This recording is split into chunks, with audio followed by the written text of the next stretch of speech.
ये मीडिया वाले ये सब चीजें नहीं बताएंगे भाई, अपडेट डालनी पड़ेगी, अपडेट डालनी पड़ेगी। अरे बिल्कुल साला, कोई भी गुजरात समाचार में कोई नहीं दिखता है साला, कोई टीवी वाला दिखता नहीं है, अपडेट डालना पड़ेगा।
देखो भाई, अभी आप जो ये देख रहे हैं, ये अहमदाबाद अपने सरदार बाग लाल दरवाजे के पास औरतें माशाल्लाह 3 तलाक के बिल के विरुद्ध ये माशाल्लाह खड़ी है औरतें।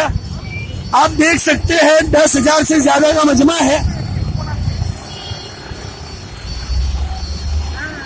आप देख सकते हैं कि 3 तलाक बिल के विरुद्ध औरतें माशाल्लाह खड़ी हो गई है।